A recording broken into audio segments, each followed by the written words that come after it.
हाय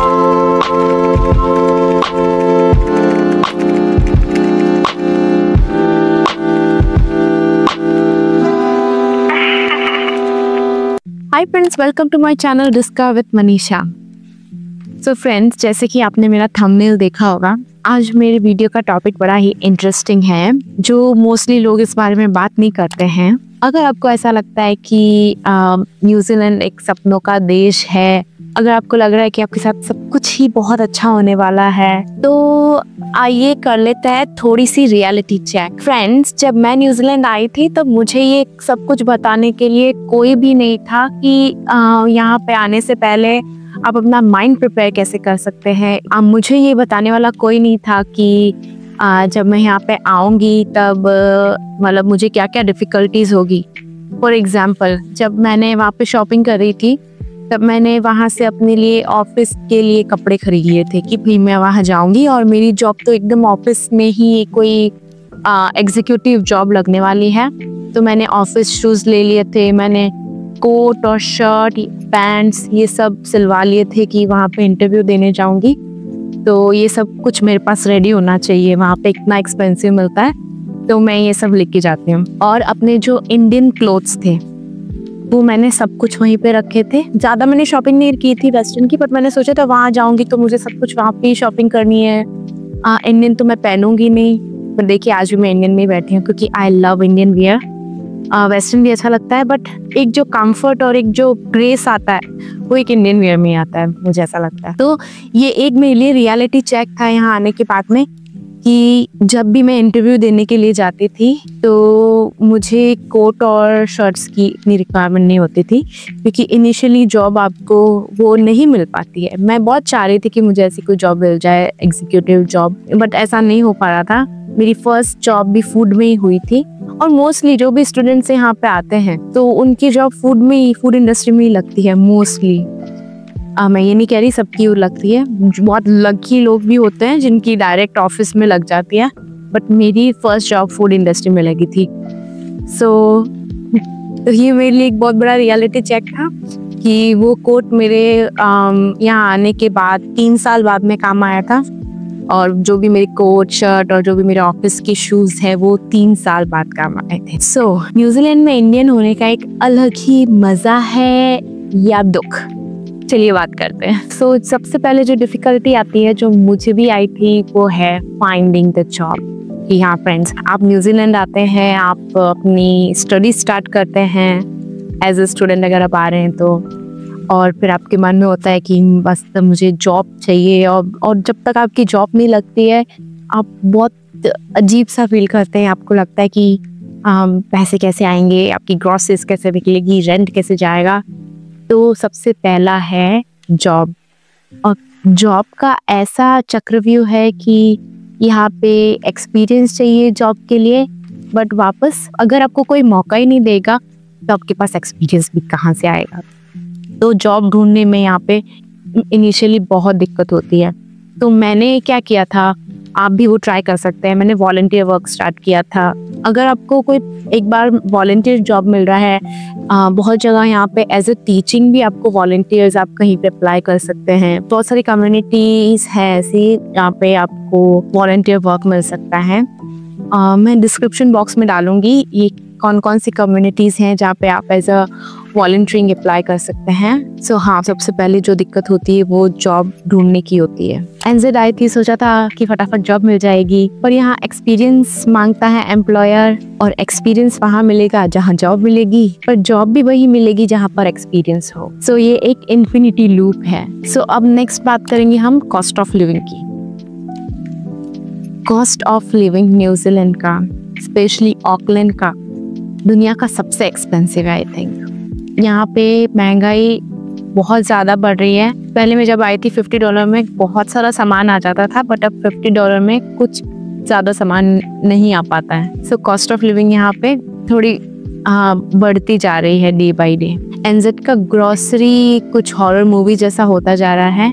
भिंडी $15, जीरा $10, घी जब मैं आई थी तब 13-14 था, अब वो 19 हो चुका है। मिल्क वगैरह सबकी प्राइसेस बहुत ज़्यादा होती जा रही हैं। तो बहुत सारे लोग यहाँ पे अपने किचन गार्डन स्टार्ट कर रहे हैं, क्योंकि न्यूजीलैंड में जब जो घर होते हैं तो लैंड स्पेस काफ़ी होती है। तो बहुत जने वहाँ पे अपना खुद की खेती, घर की खेती स्टार्ट कर रहे हैं, किचन गार्डन प्यारा सा। तो अब भी ऐसा आपको थोड़ा प्रैक्टिस करनी पड़ेगी। जस्ट जोकिंग, मैं ऐसा कुछ नहीं करती हूँ, मैं बाहर से सब्जी लेके आती हूँ, बट ये बहुत एक्सपेंसिव होता जा रहा है। सो नेक्स्ट मैं बात करूँगी homesickness and weather. Homesickness तो जैसे मैं अपनी फैमिली के साथ यहाँ पे हूँ तो मुझे इतना फील नहीं होता है, बट जो मेरे साथ में दूसरे लोग आए थे जिनकी फैमिली यहाँ पे नहीं थी उनको ज़्यादा फील होता है। जैसे जिसके कोई हस्बैंड या बच्चे यहाँ पे नहीं थे और जो लोग सिंगल थे बेसिकली, तो उनको अपने घर की बहुत ज़्यादा याद आ रही थी। तो होम सिकनेस तो होता है। यहाँ पे लोग अपनी लाइफ में इतने बिजी होते हैं कि बहुत मुश्किल से वो सैटरडे संडे पे भी टाइम निकाल पाते हैं सोशलाइजिंग का। अदरवाइज यहाँ पे लोगों के पास इतना टाइम नहीं होता है, क्योंकि वही 9 to 5 की जॉब और घर पे पहुँचते पहुँचते 1 घंटा ट्रैफिक यहाँ का बहुत खतरनाक है। वीकडेज में ट्रैफिक आपको 1 घंटा लग जाता है आराम से घर पे पहुँचने में। उसके बाद में कुकिंग करना और फिर वापस क्लीनिंग करना, तो वीकडेज में तो आप सोच भी नहीं सकते कि आप कहीं जा पाए। और यहाँ पे दिवाली के दिन भी काम करना पड़ता है, होली के दिन भी काम करना पड़ता है, तो उस दिन तो बहुत ज़्यादा याद आती है। और अगर किसी की घर आपकी कंट्री में किसी की शादी हो रही हो आपकी कजिन की, तो माय गॉड, आपका यहाँ पे मन ही नहीं लगेगा उस दिन। आपको बस यही इच्छा होगी कि बस आप सब कुछ ऑनलाइन सारे फंक्शंस अटेंड कर लो। प्लस यहाँ का वेदर, यहाँ पे बारिश बहुत होती है, स्पेशली विंटर्स में। यहाँ का वेदर बहुत ही अनप्रेडिक्टेबल है। आप सुबह में जा रहे हैं ऑफिस के लिए, एकदम खतरनाक बारिश होगी, फिर दोपहर में अच्छी धूप निकल जाएगी और थोड़ा सा गर्मी लगने लगेगी, वापस शाम को ठंड हो जाएगी और तूफान भी आ सकता है। तो एक ही दिन में आप 4 सीजन देख सकते हो न्यूजीलैंड में। तो बहुत जने लेयर्स डालते हैं जब भी वो बाहर निकलते हैं, टी शर्ट, फिर इनर, फिर जैकेट, और जैकेट भी विंड प्रूफ जैकेट। नेक्स्ट बात करेंगे इंडियन रेस्टोरेंट। आप खाना, इंडियन खाना, अगर आपको खाना बनाना नहीं आता है तो प्लीज़ प्लीज़ प्लीज़ अच्छे से खाना बना के सीख के आइएगा, क्योंकि यहाँ पे पानी पूरी, भेलपूरी है जो $10, $11, $12 तक की मिलती है, जो इंडिया में बहुत सस्ती मिलती थी और आराम से हम लोग खाते थे। यहाँ पे ऐसे सर्व होके आती है पानी पूरी, जिसका इतना सेटिस्फैक्शन नहीं हो पाता है। तो मैं प्रेफर करती हूँ, मैं घर पे पानी पूरी बनाती हूँ, मैं घर पे भेलपूरी बनाती हूँ। तो मुझे खाना बनाने का शौक़ था लकीली, तो मेरी फैमिली को प्रॉब्लम नहीं हुई।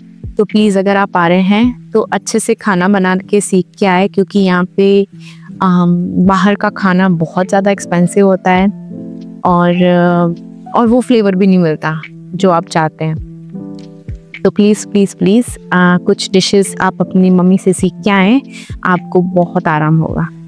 यहाँ पे मिल सब कुछ जाता है, आपको इंडियन रेस्टोरेंट भी मिल जाएंगे।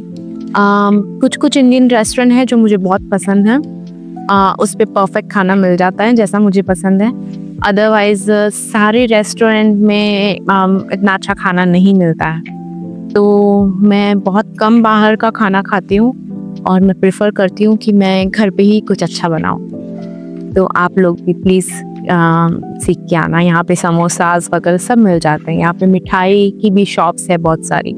मैं रेकमेंड करती हूँ घर पे बनाना, क्योंकि वो कॉस्ट इफेक्टिव भी होता है और जैसा फ्लेवर मैं चाहती हूँ वैसा भी मिल जाता है। नेक्स्ट बात करेंगे ड्राइविंग इन न्यूजीलैंड। फ्रेंड्स, मैं आपसे कुछ शेयर करना चाहती हूँ। मैंने अभी ड्राइविंग करना स्टार्ट किया है। मेरे हस्बैंड मुझे बहुत टाइम से पुश कर रहे हैं ड्राइविंग करने के लिए। मेरे पास कार भी थी, बट मुझे ऐसा लग रहा था कि मुझे PR मिलने के बाद में ही मैं ड्राइविंग स्टार्ट करूँगी। मैं नहीं चाह रही थी कोई प्रॉब्लम हो जाए मेरी ड्राइविंग की वजह से मेरी PR में। और ये एक अलग ही एक्सपीरियंस है यहाँ पे। मैंने इंडिया में भी थोड़ी ड्राइव की हुई है, बट यहाँ का एक्सपीरियंस एकदम अलग है।